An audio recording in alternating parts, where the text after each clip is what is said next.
Hey there, Metal Summoners. Thank you so much for jumping on with us. We've been talking about the whole buildup. We are super stoked because we are here. We are in Nashville. We are out of our respective little boroughs because it is Rockin' Pod weekend. As you guys know, that we did that a couple of years ago. The last time that Chris Sinzak, who's a alumnus of the show, like you guys know, puts it on every year. And we were fortunate to do it then. We've had him on the show to talk about it then and now. And here now is here. We are very, very super stoked to be with you guys. And thank you so much for tuning in to us every week and rocking out, having a good time, and starting your week normally on Wednesday night in the middle of the week, starting your weekend then. But you actually do get to start your weekend on Friday because it is, like I said, Rockin' Pod. And we are very, very blessed and honored that our guest right now is taking time out of his day in his studio at his record label to talk with us. Jon Brennan, how are you, sir? I'm great. Thanks for having me. Absolutely. Thanks for the time, man. We really appreciate this. 100% for sure. So first and foremost, how's 2023 been treating you so far? Pretty good. I've got a single on the country chart, and so it's slowly moving up the chart as an independent artist. You know that doesn't happen real quickly, but I'm excited. 2023 is excited. This is my first Rockin' Pod, so I'm gonna find out what that's all about. Absolutely, for sure. You talked a little bit off the air that you're going to be involved in the pre-party. Can you tell us a little bit about what you're doing? Yeah, when they asked me to be, so tomorrow I'm on a panel about reality TV, and they said, would you want to perform? Obviously, I'm an artist, and I said, well, I mean, you don't want country. And they said, no, we don't want country, but it'd be really cool for you to sing, a rock or a metal song. I thought, I kind of like AC/DC, and so I'm singing AC/DC tonight. That's awesome. That's going to be pretty exciting. That's going to be really cool. It'll be crazy. For sure. We had a guest, Nitro on our show a while ago, and she did a cover of Highway to Hell. Really? Yeah. I'm singing Who Made Who. Oh, right on. Yeah. Do you know who you're going to be on stage with? There's a list of artists. There's like maybe 20 singers. So gotcha. I got the schedule a little while ago, and it looks like I'm right kind of in the middle. So do you get to sing more than like 4 words? It's not 20 singers all singing the same song. I'm singing my song. No, I know. Yeah. No, yes. I know. I was just kidding. I was just do you know what other people are on the stage with you for your song? I think it's just some musicians. I'm not real That's okay. This is not totally my scene, so I'm really diving out of my comfort level and my comfort zone, and I imagine I'll make a lot of friends. No, definitely. Well, we're kind of doing that as well together. Like Angel and I are super open to all genres, of course. But, obviously you can read it in the name of our show, but we're a rock and metal dominant show. But there's nothing wrong with going country. We are welcome to Nashville. Exactly. 100%. We are super duper stoked about that. Angel, let's kick it over to you, man. And is it okay to say that I'm starstruck? It's just because we all watched The Real World. So I remember seeing you season 2. You was only 18. I was the youngest member. So just kind of doing that show, looking back, like have you ever looked back on the episodes? Yeah, as a matter of fact, we just did a 30-year reunion. They called it the Real World Homecoming, and it was on Paramount Plus. And they put us back in the exact same house that we lived in on The Real World in 1993. Of course, I was on the second season. Right. They did New York, and then I was in Los Angeles. So, and, we're talking about 30 years ago. So I was 18 years old, and I'm 48 and a half now. And so, it's so weird that for 30 years I've been this. Look, I even have my I Want My MTV shirt on for Rockin' Pod tonight. And, it's just so weird. I mean, I've been a country music artist for, the last 30 years or 35 years, really. And I can't seem to keep my face off of MTV. So that's a little bit of irony. Can't really break into the country scene, but I'm trying. And it's so weird because people your all's age, my age, are like, I feel like I grew up with you. And I'm like, well, I mean, in a kind of weird way, you did. Yeah. And it's super cool because, because we just met other than a few text messages and emails, but, people feel like they know me because, I wasn't playing a role. I was playing myself. And so if you meet me and you've watched me on TV, you already kind of know my personality and everything. For sure. What drew you to audition? I actually did not audition. They, you have to think back to 1992, which is when they cast our show for 1993. Country music was just dominating the entertainment scene with, Garth Brooks and Alan Jackson and these superstar acts. They came to Nashville looking for an aspiring country singer. So they were like, we got to find someone that's not made it, someone that's struggling, someone that's, naive. And they found me. And so they said, we're going to do this show in Los Angeles. Surely you saw the New York one. And I'm like, no, I didn't see the New York one. And I didn't ever apply, but they came, sought after somebody with everything that I had. Were you performing that night? I was actually performing. Yeah. I was at a television taping, and, they do tapings all day, very long days. And the crowd that they have there, they try to keep there. So when in between takes and in between artists, the crowd kind of gets tired and they wander off and they try to leave. So they always have somebody there that's entertaining the crowd so that they won't leave, while the big stars are actually, in between sets or in between changeovers. And the person that was just, kind of the comedian and keeping the crowd there and doing giveaways, she was a friend of mine, a dear friend. She walked up to me and acted like she didn't know me and said, "Hey, I bet you sing. And won't you sing us a song?" And I just belted into some song a cappella. And a guy walked up to me and went, "You're a singer?" I'm like, "Yeah." Everybody here's a singer in Nashville, by the way. And he told me all about the real world. And I'm like, "Yeah, that doesn't sound very cool." And he's like, "You are so perfect." I'm like, "Why?" He said, "Because you're stubborn." And so they cast me onto the real world, but I didn't apply. Oh, wow. Nice. Yeah, craziness. For sure. Wow. Yeah, go ahead, Angel. Yeah. I mean, in your opinion, how has country music changed? Because so much. I mean, Nashville, like 30 years ago, like Nashville, nobody was coming to Nashville as far as like rock artists. But now everybody wants to come to Nashville. Now you have musicians that were from the 80s music genre that are relocating over to Nashville. Yeah. Kiefer, Karabi. And the one thing that they all like is that they can just be themselves here. They can just be normal. Yeah. They don't have to worry about having somebody shoving a camera in their face.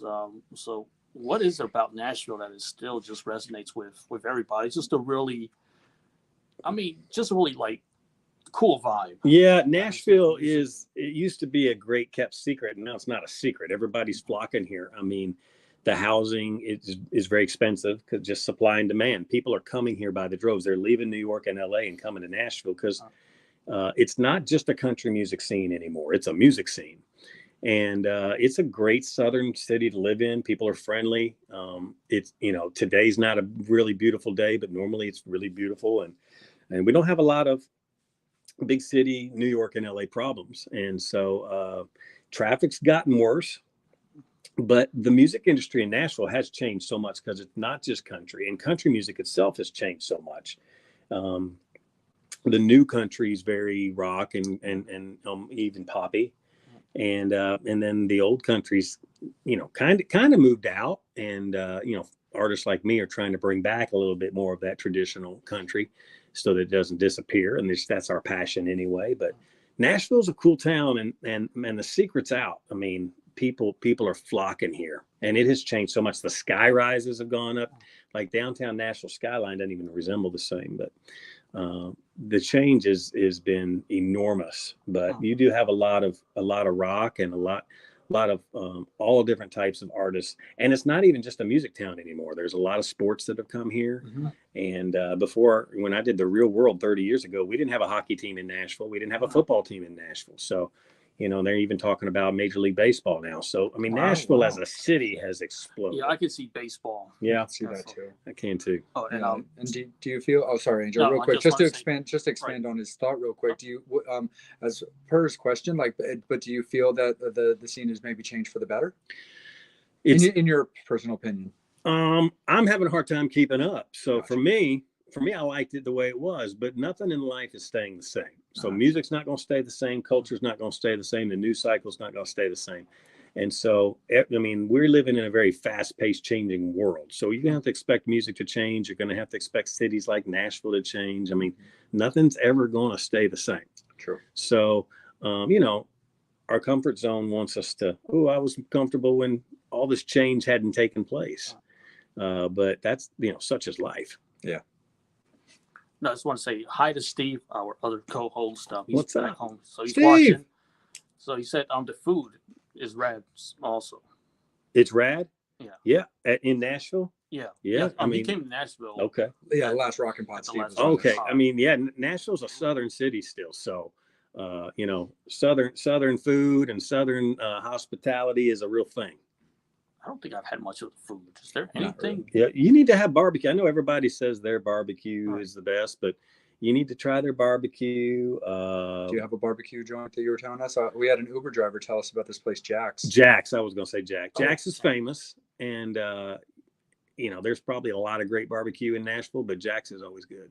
Yes, check out Jack's for sure. Sweet. And Nashville hot chicken is a thing. He told us about that too. Yeah, and there's a lot of you know, Hattie B's, of course, but there's a place called Prince's Hot Chicken. That's the place, which is the famous place. So yeah.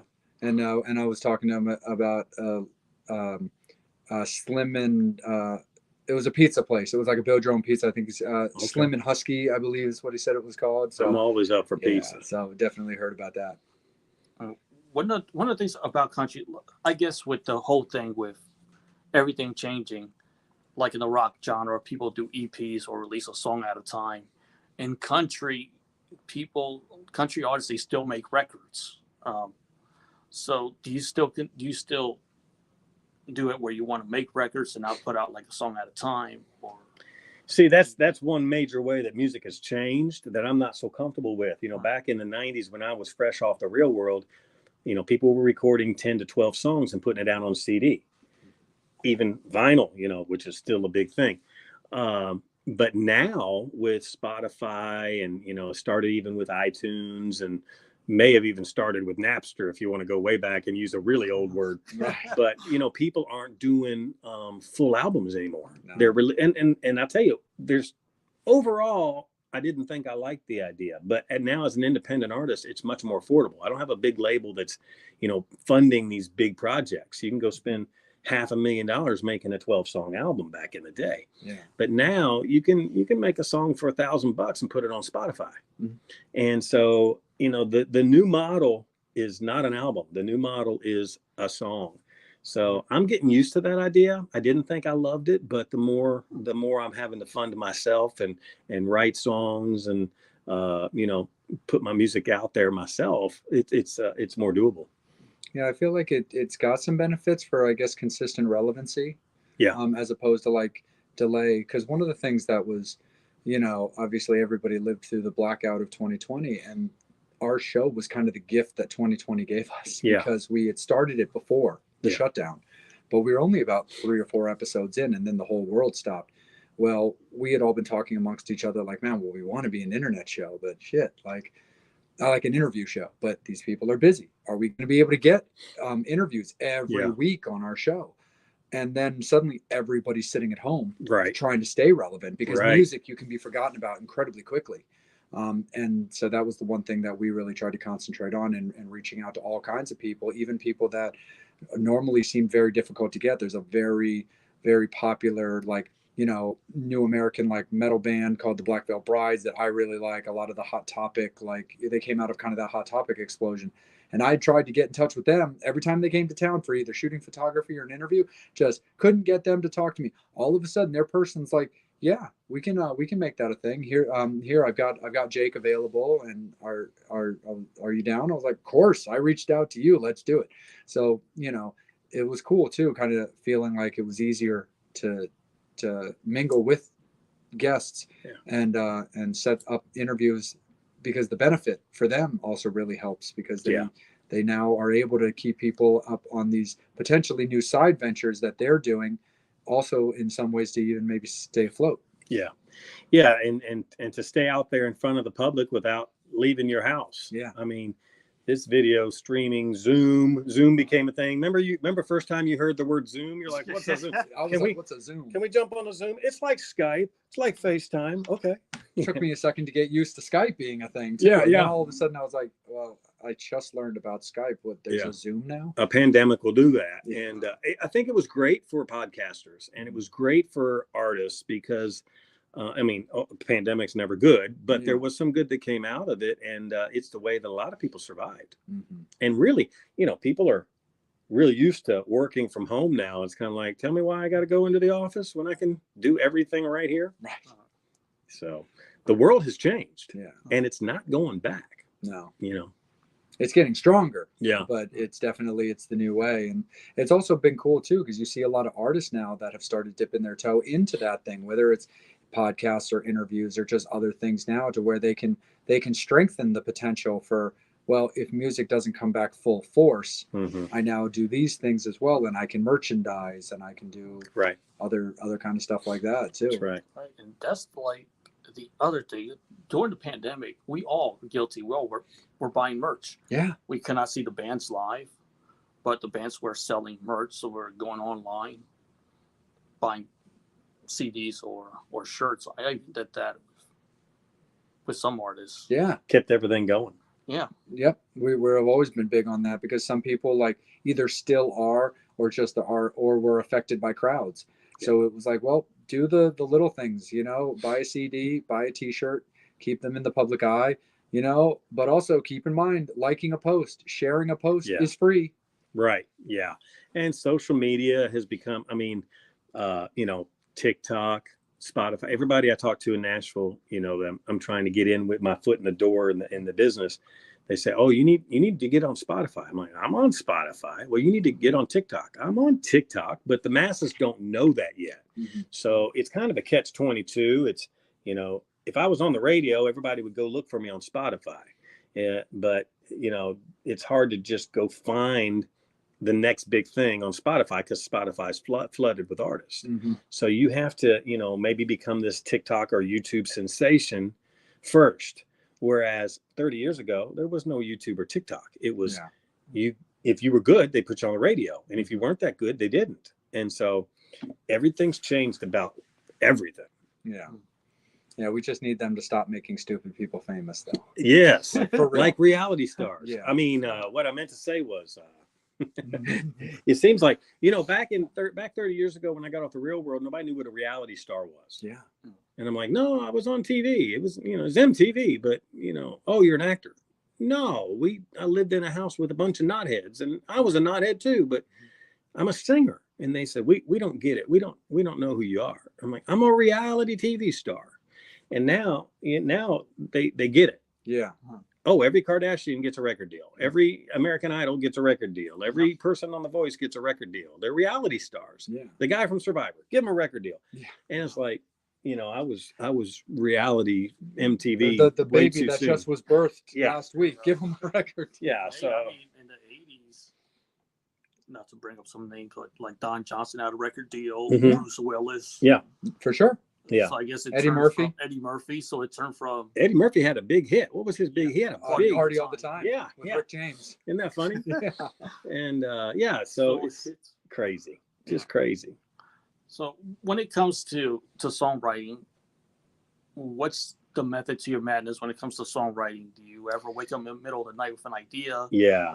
And really, I always heard this from songwriters. They said, when I'm driving down the road, I always carried a tape recorder. And now it's, their voice memo on their iPhone or something. But because when you have an idea or a melody in your head, if you wait an hour, you won't find it again. You have to write it down or record it right away. And for me, my single right now is called I Ain't Done Singing Yet. And I was literally standing in the shower singing, just thinking to myself, if I was done with music, or was I going to keep trying? And I said to myself, no, man, you ain't done singing yet. And I thought, that's a song. Yeah. And so I immediately got out of the shower and wrote that down before I forgot it. And I think for me, that's what it is. If you hear a saying or something funny, like I was in the car with some young people the other day, and one of them said, look at this picture my mama has on Snapchat. Who's she trying to look good for? Daddy don't have Snapchat. And I thought, that's a song right there. Daddy don't have Snapchat. Yeah. I like that, actually. Yeah. So I thought, man, Daddy don't have Snapchat. You can see this young person just working through this. What's she got duck face on Snapchat for? Daddy don't have Snapchat. Who's she doing this for? So I thought, that's a song right there. It's a funny song. Look at you both laughing. Daddy don't have Snapchat. That's going to be my country hit. We all get it. Like, because what we see in majority is. Yeah. But if I hadn't, texted that to myself, I do that a lot too. Email myself or text myself, just because that idea will be gone, and then you'll be frustrated that I had a good idea but I can't think of it. Right. Sometimes songwriters they come up with titles first. So do you ever just be like, man, that's a really good title, and just add lyrics to it? Yes, that's really the way that I have written the songs that are on my current EP. Is I came up with, like, for instance, I ain't done singing yet. Okay, well, go write it. You know what you want to say. Now go, do you want it to be slow or you want to be fast? And the way people write songs in Nashville is they don't get out a pen and a paper and write a score.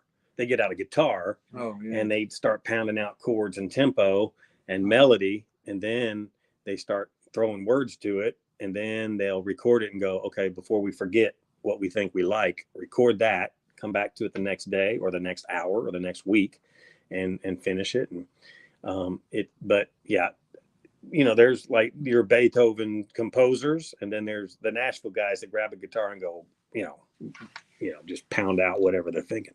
For sure. Absolutely. When you look back what you were trying to achieve before you got cast into the real world, and then obviously still trying to stay true to yourself on the real world to the time that you got off of the real world, did you ever feel like a little bit of like any kind of like a vulnerability, or feel like there was a potential for you to get crippled after you get off this thing? Yeah. And to be really honest, I'm not so sure that I didn't. Like, there are still people that don't get me as an artist. That well, you're a reality star and now you're trying to sing. It's like, no, I was a singer before, during, and after. They only put me on the real world because I was a singer. That's why they cast me. But there's still people that they know me from the real world. Obviously, that's where all of my fame and attention has come from. So that's who I am. It's like, oh, and you sing. It's like, no, I sing and I was on this crazy show. Yeah. But, again, people didn't know what a reality show was. They didn't know what a reality star was. They didn't know how to react to the craziness they watched me go through. And when you're on television and there's, say we're having this conversation, okay, there's a camera pointed at us right now. There's one pointed at you. Well, picture 3 more cameras and sound people with boom mics. And, oh, by the way, this is going to be on MTV, which at the time was super, super cool. Mm-hmm. And people are going to form opinions about everything you say and do.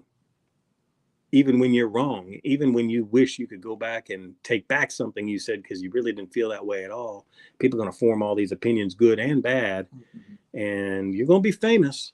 And you're either going to be famous for being a likable person, or you're going to be famous for being somebody, a Karen. See, the word Karen hadn't been invented yet. Right. But it messes with your psychological state, because everybody wants to be liked and accepted. Yeah, I think the good thing back then during the real world is there was not social media yet. Yeah. So it's almost like you really did not know what the reception was. I know from watching it when I was in middle school, what was cool about you was that you was like, we were able to relate to you more because you were still a teenager. Right. 18, we're 14, 15 watching the show. So he was close to our age. So somebody we can relate to. Yeah. And just that innocence of being someone in this country, going to Los Angeles. So what was it like when you went to LA, just kind of going from crazy Nashville then to Los Angeles, and we all know. Yeah.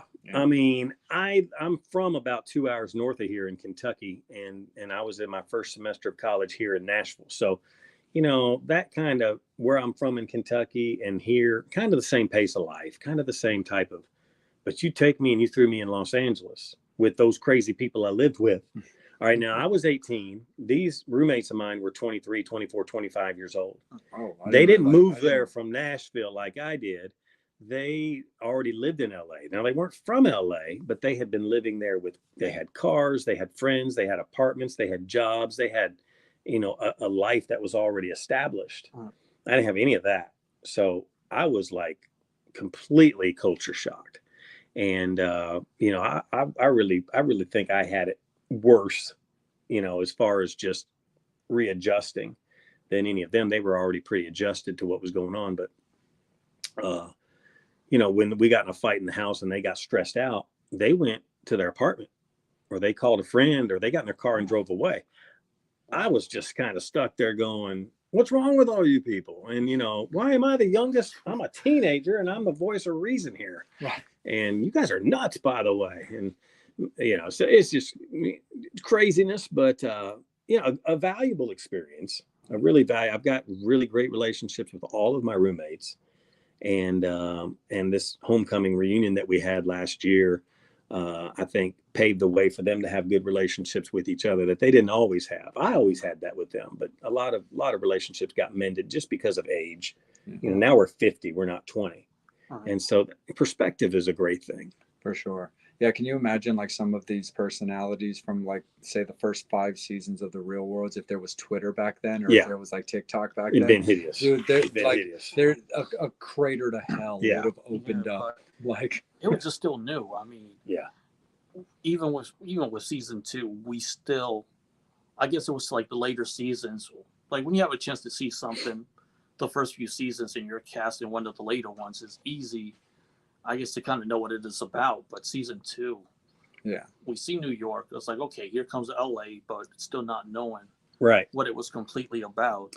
Well, New York was the very first guinea pig, so they played it a little bit safe. They had a variety of different people and personalities for sure, but it seems like it worked. And the New York season 1 was a success. So what they decided, I think, is, hey, that worked real well. Let's push the envelope even more, and let's go more diverse, and let's get even more crazy personalities that are more opposite from one another. And so by the time we came along, it was like, okay, they had some success. They were a little cocky. Now let's just go crazy with the cast. And they did. And then by the you get to season 8, 9, 10, 11, those kids, they'd seen so many previous seasons, they knew, hey, this is a really popular show. Yeah. This is going to be on MTV. Now we've seen 3, 4, 5, 6, 7 seasons of this. We know what it's like. We're going to be famous. So they started to ham it up and, do things for the record. And it lost some of its integrity, I think. I fully agree, because after a while, like I couldn't handle it anymore, because I was like, you're just leading up to the next fight or the next bedroom talk time or this, that, the other thing. And I'm like, stop. Well, and what we learn now at the reunion is they even produce reality TV differently than they did. Back in the day, no one would ever say, hey, John, can you and Beth come sit on the couch and, have this conversation? We had a conversation. If they got it, they got it. It would never be, hey, repeat that. We missed it.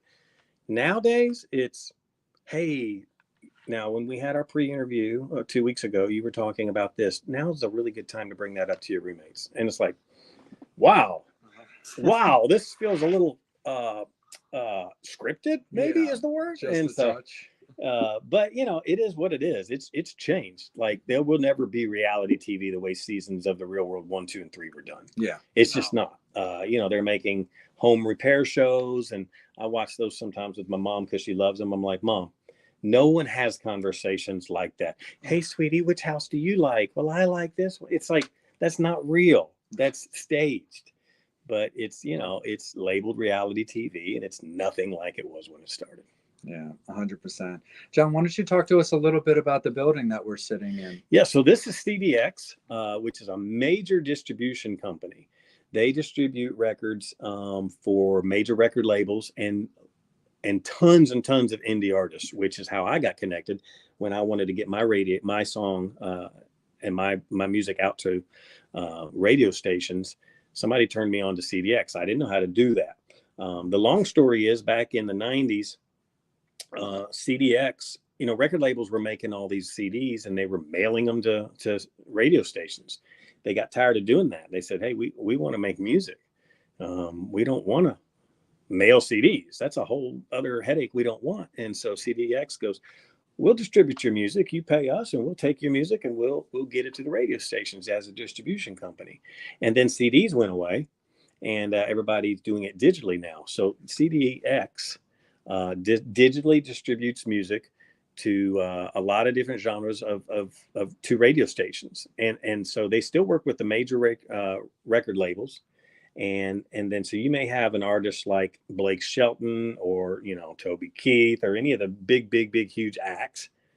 But then they also do acts like me that are independent artists that recorded their own music and say, hey, I want my music to go to radio too. And so I hired them for their services to distribute my music. And then the team here said, who's your label? Like, we believe in you as an artist. Why don't you jump over to our record label? I said, you have a record label? And they said, yeah, we do.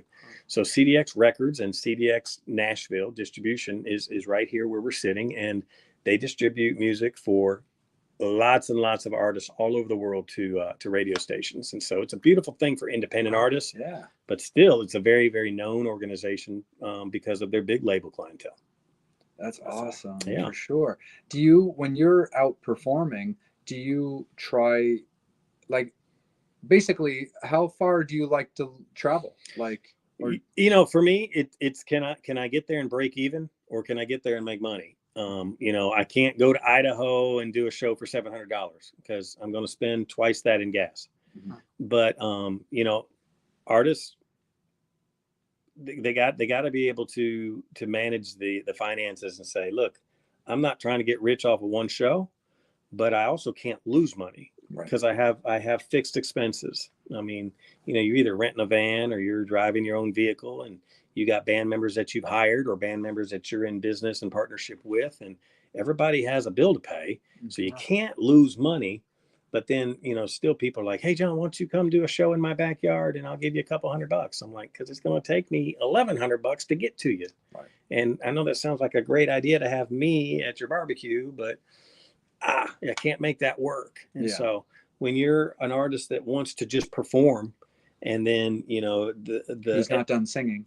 I'm not done singing, and I want to get out there. The X's and O's got to work. And man, I think in this time of economy and possible upcoming recession, it's going to be hard to make the numbers work to get out there. But it's kind of the cart before the horse. You have to have a successful song or a fan base that's large enough. So that's what I'm doing right now. I'm trying to get my single to have some radio play to where people know my music, and I'm not just the guy from the real world anymore. Mm-hmm. I'm trying to get enough Spotify streams where there's a demand for me, and I've got this buzz going for my music, and not just, oh, this guy lived with some crazy people back in the day. Didn't we all? Yeah. Well, probably, yeah. Go ahead, Angel. Let's kick it over to you, bud. So I can stop laughing about that. Yeah, totally. You had a roommate situation? I ain't gonna talk. Okay, it's not for YouTube internet. Women. Just because I knew I could get them. You always do. Just what are your plans now as far as like touring? Do you plan to make more music? Yes, I plan on making more music. I do plan on touring, and really my focus right now is trying to have, I would love to say I'm going to have a number one song on radio, but I don't know if that's realistic as an independent artist, but I'm going to have my song go as high as it possibly can. And then I'm going to come right behind it with a second one and get as high as I possibly can, and just keep releasing songs to Spotify, keep releasing songs to radio. Keep working social media, which, if follow me, all your listeners. I'm Jon Brennan. I got the blue check. Paramount Plus got me verified. So I even have imposters out there on Instagram. So make sure that you follow me. And we always do have that segment, John. So by all means, let them know exactly where you can be found. Well, JonBrennan.com is my website. So I try to make all my handles real similar to that. Jon Brennan, they won't let you do .com for everything. So JonBrennan_com for Twitter and Instagram. I'm on Facebook, that's verified, and I'm on TikTok as JonBrennan.com. So find me, and that's really me that posts all that stuff and interacts. I don't have somebody handling my stuff. I'm handling my own stuff. So if you like or comment, or I like or comment, that's really me, and I appreciate all that. And follow me on Spotify. My songs are out there on every platform that you could possibly find any music. So I'm there. Yeah, and yeah, to steer it back to what Angel was asking about the touring and upcoming music. Yeah, because that seems to be how a lot of people are making their monies by touring. Absolutely. 100%. But again, with the whole, and we all read on the music news on tours that have been canceled because it doesn't make sense with hotels going up, fuel going up, those costs. Yeah. It just doesn't make sense for them to really tour as much. Right. Well, I'm going to give you guys an exclusive, since you're the only person at Rockin' Pod that has asked for an interview from me. Or definitely the first ones anyway. Here's a major Jon Brennan announcement that I haven't even made on my own social media yet. My first big concert appearance is coming up. Well, my first one in this comeback era is May the 20th in Tulsa, Oklahoma. at the Shrine, which is a great music venue. Anybody that's in the Tulsa, Oklahoma driving area, come see me on May 20th at the Shrine in Tulsa, Oklahoma. And that is my first big comeback concert. I've never announced that. I'm going to be announcing that on my own social, but you all get the exclusive. Yes. So I'm excited about Tulsa, and it's going to be a 90-minute set. I'm gonna do one song tonight, so that's a little bit more than 90 seconds, but a whole 90-minute set in Tulsa, Oklahoma, and you probably got people that are within driving distance of there. So yeah, I'm excited about that. But touring's what I love. I love being on stage, and I love being in front of a crowd. And I'm a lead singer, so we love attention. And more lead singer, please. So what is there an album or an artist that made you want to become a musician? I mean, my dad loved George Jones and George Strait. Waylon Jennings was probably his biggest artist that he loved, which I've got to know Waylon's son, Shooter Jennings, who's a big time producer in Los Angeles. Actually, he was a fan of the Real World, and he found me on Instagram and sent me a message, and he said, "Hey, are you going to do any of these OG reunions?" I'm like, "Is this Shooter Jennings?" He's like, yeah, I'm Shooter. I'm a big fan. I'm like, I sing country music because my dad loved your father, and I want to be your friend. He's like, then we're friends. And he's been a great friend.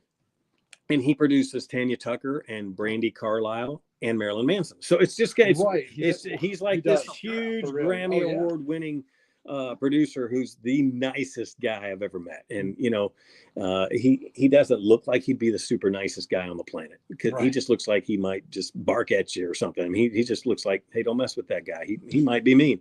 He's the nicest guy on the planet. He's the sweet. He's like, John, give me a hug. I'm like, hugging Shooter Jennings. Yes, I will.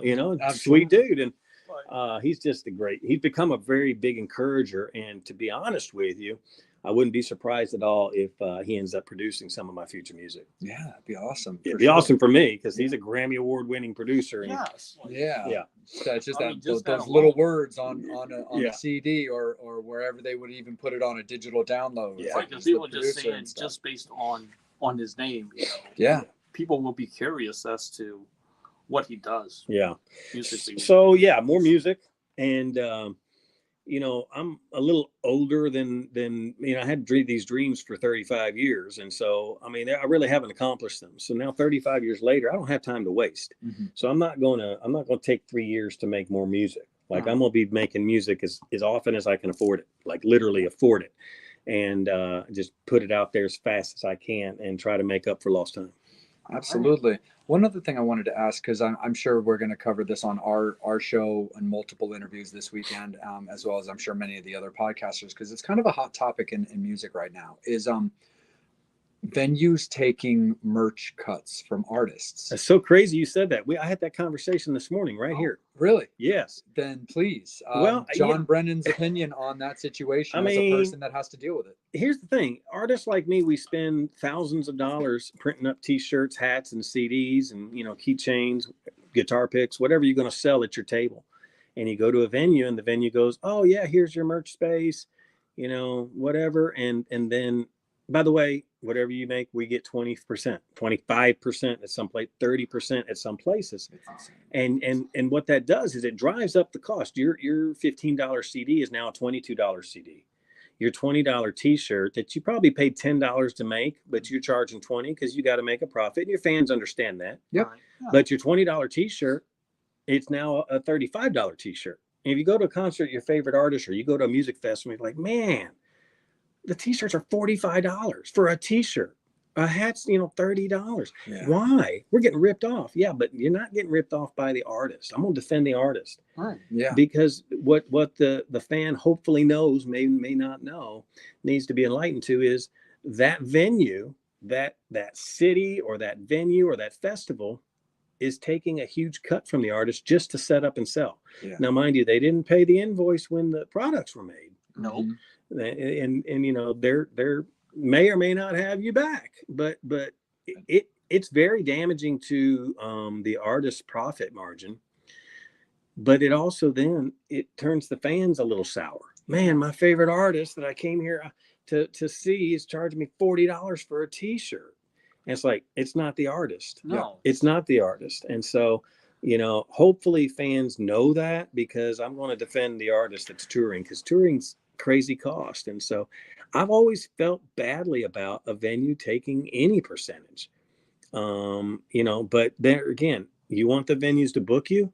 And so you can't really die on that sword. You just bite the bullet and go, well, it's either do it or don't come, don't get booked. And so your artists are out there. And I know, we like to act like we're this rock star, Hollywood, star, but, the dollars don't always match the overhead.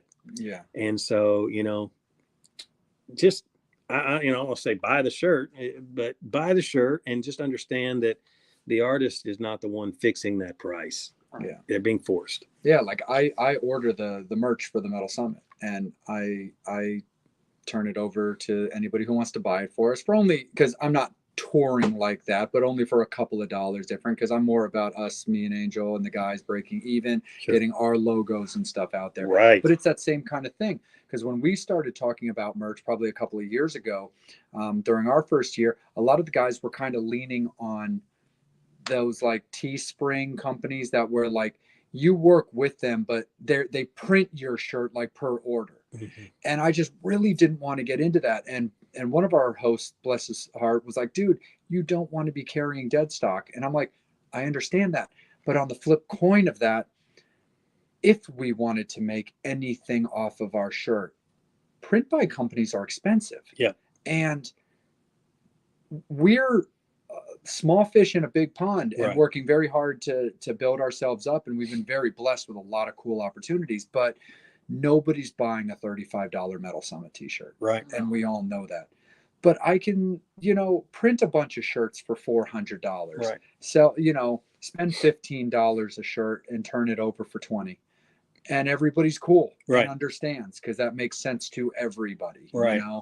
So I was like, I'm just trying to, like, the shirts are just evening out themselves. And then and then the excess is if I have to ship it to you, or just to cover what I spent in tax and shipping. Yeah. But I'm very particular about it. But again, it changes if all of a sudden the Metal Summit becomes like a road show and we're being hired and touring kind of a thing to get hired for festivals, which is something that Angel and I really want to do. Yeah, it's crazy. And even in the pandemic, you had artists like myself have a website and sell your merch you spoke about earlier. And, your $20, $25 t-shirt, then now I got to ship it to you. Well, I got to pass that cost along to the consumer. And so it's $5 or $6. Now I charge $5 for shipping. But it's usually more than that, and people that buy it can see it on the postage. Me too. So I'm just not. I mean, so I'll usually eat 99 cents or maybe over $1, depending on where it's going.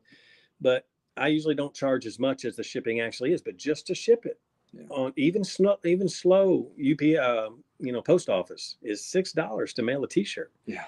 And so so fans that are buying artist stuff online and having it shipped, thank you. Like, on behalf of all artists from all genres, that's the only way, because when you're paying a booking agent 10% and a manager 20%, you're renting a van or a bus, and you got staff and you got side players, and the artist really isn't making what you think they're making. And a lot of times they're out there just doing it for the love of the music and the love of the fans, and they're hoping to break even. So there's a lot involved, and it sounds like a sad story, but being an artist is still the dream. Even if you're a country star, you're a country rock star. Absolutely. Before we let you go, and again, we're going to see you in a couple of hours as well. Yeah. But I want to circle around also to Oklahoma. Yeah. Because I was having this conversation with my girlfriend recently, because about the early years of TMS and how important it was for the hosts, myself, and I can definitely speak for Angel, about really wanting to push artists out there regardless of genre. And he booked a personal friend of his by the name of Bob D. Bob D, who I wasn't familiar with at the time. But I'm the same way. I book a lot of crazy kind of horror punk goth bands. Not like that's going to shock anybody, but we're all very, very democratic about the way we go about this show and having each other's backs for the choices that we make. Well, one of the things I learned from Bob's interview that I thought was cool, he plays a lot in Japan and in Europe. He's literally got 2 versions of the Bob D with Petro band. He has his American players, he has his European and Japanese players, so that way the booking artist the agents book him, and he can go for minimal extra cost because he's got players with him. So that brings me back to Oklahoma. In the Jon Brennan band, are you a solo artist, or do you have a backing band? Well, okay, so I'm the act. I'm the singer. I'd be the attraction, and then I've got 5 band members that I hire to go with me. So I mean, they're not billed, but they bill me. Sure. I pay them, and you want to pay them well because, Oklahoma's about 10 hours from Nashville. So we're not driving 10 hours and playing the show in the same day. Mm-hmm. And we're going to go on stage at 7 or 8 o'clock at night. And I'm going to sign every last autograph at the merch table and meet every person that comes to my show that's interested in meeting me and take every picture. So we're not leaving there till midnight. We're not driving 10 hours. We're going to wait till the next day. So you're talking about 3 days. Yeah. So you're going to have to pay somebody for 3 days of their time. No one's going to Oklahoma for 3 days for $100. Right. So, and learning 90 minutes of material. Yeah. So, you're paying band members who are awesome, mm-hmm. and they're trying to make a living playing music just like you are. So, you want to be fair and you want to be generous and you want to, do the dream. And so it's a work. Yeah. So you're going to have a full stage of players though for people to enjoy. Yeah. And so what I did when I put my budget together is I said, I got 6 band members. And they went, 6? I'm like, well, including me. They're like, oh, including you. Yeah. Because I'm just figuring I'm probably not going to make a dime. So I'm going to go ahead and pay myself the same as my band members are getting to make sure I get paid what my guitar players are getting paid. Yeah. But you almost got to do that because I toured extensively for years and everybody got paid but me. It's like, oh, wait, okay, do you have any money left? No, but I paid all my bills. Great. Well, what did you make? Well, nothing, but I sure had a good time. And you can't do that long. Right. You can do that, but you can't do that long. And I've learned, just make yourself a band member and pay yourself the same as you pay everybody else. And so we'll see how that goes. I'll let you know. Absolutely. But I'm coming, Tulsa. We're going to have a great time. It's going to be awesome. And, I think it goes a long way when you stay there and you take every picture and you sign every autograph and every person that possibly could want a T-shirt, you make sure they get it. And you're not just in the music business. You're actually in the merch business too. Yeah. You're in the autograph business. You're in the business of making fans. That's why I'm coming to Tulsa. I want people in Tulsa to love Jon Brennan's music. And I, to my knowledge, don't know if I have a lot of fans in Tulsa. So we're laying that groundwork. Right on. Absolutely. Yeah. Angel, let's kick it back over to you. I just want to say to people in Tulsa surrounding area, come out May 20th. Yeah. Yes. See the show. You're going to see a great show. We get to see them tonight. Do AC/DC, but in Tulsa, you get to see them for 90 minutes. We only get to see them for one song. Yeah. So come out May 20th. Yeah, absolutely. At the shrine. At the shrine. Absolutely. Well, and Oklahoma is like a great rock state. Yeah. Rocklahoma, dude. Yeah. I mean, for what we listen to. Right in the middle of the United States. It's got to be like, USA town right there. Exactly. 100%. But Jon, man, we can't thank you enough for taking some time to letting us come to your studio, your place of business, and just chat about everything from music to food to reality TV. It's a good way to relax. Yeah. I just got here not too long ago. You got in last night, but it's just a good way just to sit down and welcome just relax. To Nashville. It kind of feels like having a conversation, kind of like what we mentioned. People feel like they've known you. It's because we saw you back then on TV when we were 30 years ago. So it's like we grew up watching you. So here we are just having like a nice roundtable discussion, and we just appreciate the time. Yeah.